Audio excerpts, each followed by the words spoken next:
What communication methods do you use in your everyday life? Well, aside from the messenger, which we will discuss later, it is likely email. The tool that was invented almost 50 years ago still remains one of the most popular ways of communication among people, both in work and in personal life. So what recommendations can be given here to make your life on the internet safer, with some practical and effective tips? First of all, it is probably worth reminding a very simple thought that it is advisable to have several email addresses even in one's regular personal life. One email address will be your primary one, used for some quite important critical tasks.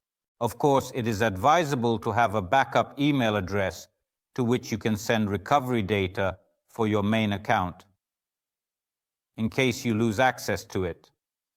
A good recommendation would be to have separate email addresses for registration in various services, which will then send you different spam. Of course, there can be quite a few addresses for different tasks. Creating your own email addresses for registrations in various services is entirely up to you. The main thing is that there should be not just one address, but several. The next recommendation, without a doubt, we return to it again, just like the recommendation for constant updates. I recommend it everywhere possible. Email is no exception.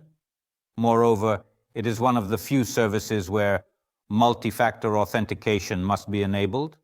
While one can still debate the necessity and critical nature of some other, less critical services, we often do not realize that email is one of the key services upon which our life in the virtual space depends.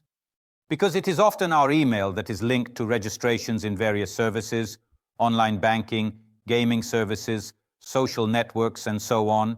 And if attackers are able to gain access to our account in any email service, they will be able to control all other services. They can request a password reset that they do not know, and it will be sent to the exact email address that we initially provided when registering for that particular service. They can gain access to our online banking in this way and protect us only with the presence of one-time codes, which, by the way, are not available in every online banking service, and so on. Therefore, a service that seems so familiar, which we use without even noticing how we use it, must be very reliably protected. And multi-factor authentication is one of those ways, such as to protect external email. Of course, when we talk about webmail services like mail.ru, yandex.ru, gmail.com, and so on, there can be many such email services. Even if you create your own email service on your own domain, which is a task for skilled IT specialists, it is also recommended to include multi-factor authentication to protect your accounts from fraudsters. Another very simple recommendation, which is more about privacy than security, is to turn off automatic content loading in the emails you receive. Because very often various images, logos, and similar components that are part of the email you receive, especially if it does not come in so-called plain text, meaning in plain text, but in HTML format and so on, all these additional elements serve as trackers to monitor you, your habits, when you open the message, where you click, and so on. Therefore, it is better to disable all of this unnecessarily, of course. For advanced email users, for those who see the computer as more than just a tool, you can really dive into the settings of various email clients, whether they are built into your operating system, such as iOS, Android, macOS, Windows, and so on, or if they are external email clients that you will be using. Note that there are, of course, a huge number of settings related to security, but I would like to point out a few of them. First, try not to connect third-party applications to your email. Very often on the internet, in order to access a service, you are required to either register from scratch or sign up using a well-known service, such as Gmail or Facebook.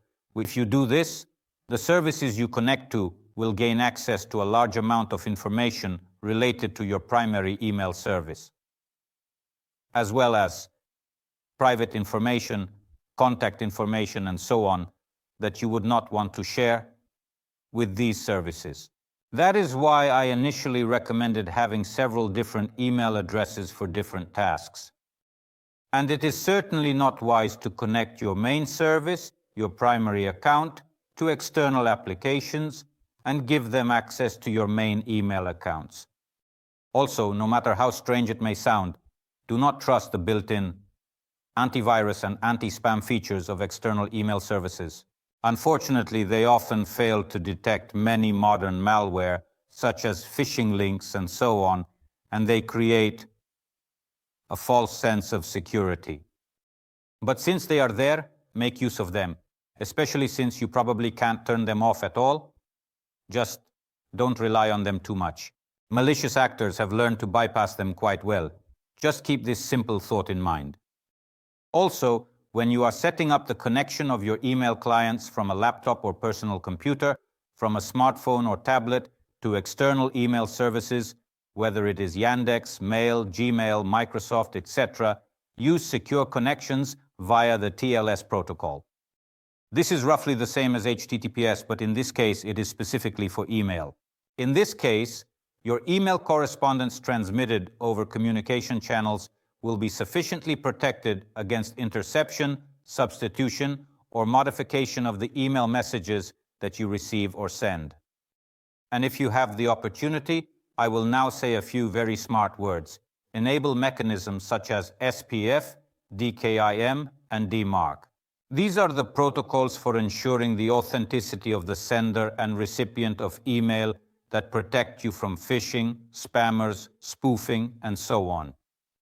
In a number of email services and email clients, these are the settings that you can enable and manage.